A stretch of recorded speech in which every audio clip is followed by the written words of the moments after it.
Hello les amis, j'espère que vous allez bien. Aujourd'hui, j'ai décidé de tourner une vidéo car l'heure est solennelle, l'heure est grave, c'est une heure de victoire.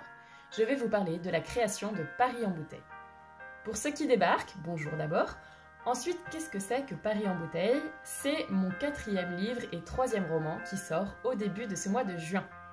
Au début, j'avais prévu de vous faire un vlog, mais j'ai eu beaucoup d'imprévus pendant la fabrication du livre, et finalement ça donne une vidéo décousue. Donc, je vais plutôt vous faire une synthèse de ma petite expérience et on commence tout de suite par la création de la couverture.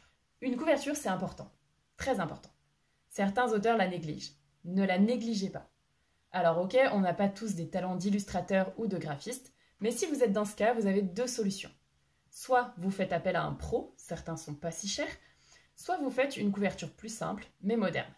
Encore faut-il être d'accord sur le terme moderne, évitez ça et ça.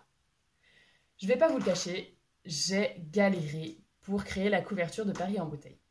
Je trouvais mon titre assez cool et je voulais une couverture à la hauteur, donc j'ai mis la barre très haut. Pour mes 2 derniers livres, j'avais construit mes couvertures autour de photos. Et cette fois, j'ai décidé de me lancer dans le dessin.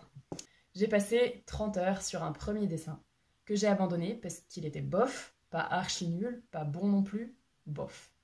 Il y a un truc qui m'a beaucoup aidé ensuite, et ce sera notre première leçon de la journée, parce que j'y croyais pas, c'est de créer un mood board, c'est-à-dire un tableau de photos représentatif de mon roman. Pourquoi? Il me demande pourquoi. Parce que quand on se lance dans la couverture de son roman, alors qu'on a passé sa journée à corriger le texte, on croit qu'on a l'histoire bien en tête. Et certes, vous avez un bout de l'histoire dans la tête, mais vous n'avez pas de recul sur votre histoire. En tout cas, moi, c'était complètement ça. Créer un mood board vous permet de synthétiser votre roman, de trier les différents éléments, de ne garder que l'important. Ça vous permet aussi de recréer une ambiance en quelques éléments. Pour Paris en bouteille, sur le motif principal de la couverture, j'avais bien retranscrit le côté espoir et poésie avec mes coupes de champagne et l'envol d'oiseaux. Mais il me manquait la part plus sombre du récit. Les difficultés, les traumatismes des personnages. Parce que l'histoire est avant tout un combat. Donc j'ai gardé mes petits oiseaux, mais j'ai ajouté des nuages noirs au montage de la couverture. Et puisque nous y sommes, parlons du montage. Pour être honnête, quand j'ai fini de dessiner le motif principal, j'ai cru que j'avais fini. Et en fait non. Le montage est tout aussi important que le motif principal de la couverture. Et là, 2e conseil du jour, avant de vous lancer, définissez dans quel genre votre roman sera classé. Paris en bouteille, c'est du feel good, même si j'ai mis un peu de temps à le comprendre. Donc j'ai pris tous les livres feel good de ma bibliothèque. Du Grimaldi, du Martin Lugan, du Marie Vareille, et j'ai essayé de définir ce qui était commun à ces couvertures. Les codes du feel good ne sont pas les mêmes que ceux de la fantasy ou du policier, il n'y a aucun doute là-dessus. Mais pour trouver les points communs de ces couvertures feel good, j'ai gambergé un moment. Voici mes conclusions. 1. Les couvertures ont une dimension poétique. Elles ont des étoiles, des vols d'oiseaux, des fleurs roses, des nuages. Ça tombe bien, parce que mon illustration est assez poétique aussi, et puis j'ai un vol d'oiseau. On valide. Petit 2, à l'exception des romans d'Agnès Martin-Lugan qui ont des couvertures très reconnaissables, les autres sont souvent colorés. On a des couleurs très vives chez Le Gardinier, qui a un style assez vif et drôle, un peu plus pastel chez Marie Vareille, qui est plus dans l'émotion. Bon, pour tout vous dire, ce constat m'a pas beaucoup éclairé. Petit 3, presque tous les livres ont des traits, des motifs minimalistes. S'il y a une montagne, on n'en voit qu'une silhouette épurée. Il y a peu de détails. En dehors de mon motif principal qui est quand même assez détaillé, j'ai donc décidé d'ajouter des nuages dans un style très simplifié. Petit 4, ce n'est pas le motif qui prend toute la place, c'est le titre ou le nom de l'auteur s'il est très connu, ce qui n'est pas encore mon cas.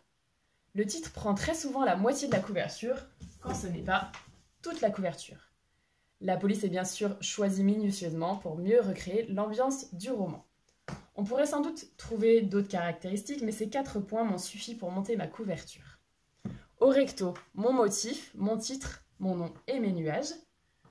Au dos, le titre, le nom de l'auteur et quelques rappels du motif principal. Et puis au verso, un résumé, une petite bio, des rappels du motif, le code barre inesthétique d'Amazon. Et un peu de promo ne fait pas de mal quand on s'auto-édite, j'ai ajouté l'adresse de mon site internet. Enfin, on entre dans la partie technique, la mise en page. Les plateformes d'auto-édition comme les imprimeurs vous donnent généralement un gabarit avec les dimensions à respecter pour vos mises en page de texte ou de couverture. Faites bien attention à ces consignes. Pour une couverture, vous devez laisser un fond perdu. Le fond perdu, c'est la zone qui sera coupée après l'impression.